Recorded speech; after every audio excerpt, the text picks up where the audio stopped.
അന്നു എന്താ കൈ വെച്ചാൻ പോന്നെ? എന്റെ കൈ വെച്ചാൻ പോന്നെ. എന്താ കുഞ്ഞു മമ്മി ഉണ്ടാക്കാൻ പോണേ? ഇത് ഉണ്ടാക്കാൻ പോന്നെ. എന്തത്? സെലറി ഉണ്ടാക്കാൻ പോവാണോ? കുഞ്ഞിന് ചുമ്മാ കഴിക്കാൻ ഇഷ്ടമാണോ?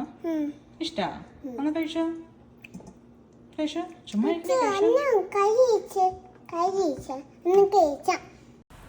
അപ്പോൾ ഫ്രണ്ട്സ്, നമുക്കിന്ന് സെലറി തോരൻ വെച്ചാലോ.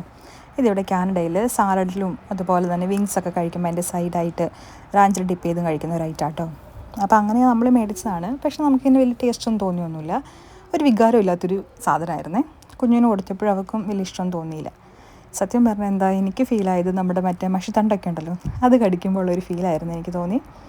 അപ്പോൾ ഇത് വാങ്ങിച്ചാലോ, കളയണ്ടല്ലോ എന്ന് ഓർത്ത് ഞാൻ നമ്മുടെ നാട്ടിലെ രീതിക്കൊന്ന് തോരൻ വെച്ച് നോക്കിയപ്പം പൊളിയായിരുന്നു കേട്ടോ. നമ്മുടെ കോവയ്ക്കൊക്കെ തോരൻ വെച്ച് കഴിക്കുന്ന ഒരു ടേസ്റ്റ് ഉണ്ട്. പക്ക കോവയ്ക്ക തോരൻ പോലെ കേട്ടോ. അപ്പം ഇതിൻ്റെ മേൽഭാഗം എന്ന് വെച്ചാൽ കുറച്ച് ഇലയൊക്കെ ഉണ്ടായിരുന്നു, താഴെ കുറച്ച് ഹാർഡായ തണ്ടുണ്ടായിരുന്നു. അതൊക്കെ നമ്മൾ കട്ട് ചെയ്തിട്ട് നമ്മുടെ നാട്ടിലെ ചേമ്പന്താളൊക്കെ നമ്മൾ ചീന്തിയെടുക്കൂലേ എന്ന് പറഞ്ഞാൽ ജസ്റ്റ് സൈഡൊന്ന് ചീന്തിയെടുത്തിട്ട് നടുവെ മുറിച്ച് നമ്മൾ കോവയ്ക്കൊക്കെ അരിയണ രീതിക്കുന്ന കാരണം കുറച്ച് അരിഞ്ഞെടുത്തു കേട്ടോ. അതിനായിട്ട് ഞാനൊരു ചെറിയ സവാള, ഒരു 3 പച്ചമുളകൊക്കെയാണ് എടുത്തത്.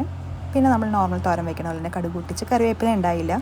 കറിവേപ്പിലേക്ക് ഇവിടെ ഭയങ്കര ക്ഷാമം, നമുക്ക് എപ്പോഴൊന്നും കറിവേപ്പില കിട്ടില്ല. അപ്പോൾ ഇതിൽ കറിവേപ്പിലില്ല. പിന്നെ ഞാൻ കുറച്ച് മഞ്ഞൾപ്പൊടിയൊക്കെ ഇട്ട് നമ്മൾ അരിഞ്ഞ് വെച്ചേക്കണെല്ലാം കൂടി ഇട്ട് കുറച്ച് പാകത്തിന് ഉപ്പും കുറച്ച് തേങ്ങയും കൂടി ഇട്ടിട്ട് കുറച്ച് നേരം ഒന്ന് മൂടി വെച്ച് വേവിച്ചു കേട്ടോ. അപ്പോൾ കോവക്കയുടെയൊക്കെ ആ ഒരു വേദന ഉണ്ടായുള്ളൂ കേട്ടോ. അപ്പോൾ ഇനി സെലറി വാങ്ങുമ്പോൾ ഇതുപോലെ ഒന്ന് ട്രൈ ചെയ്യാത്തവരൊന്ന് ട്രൈ ചെയ്ത് നോക്കണേ.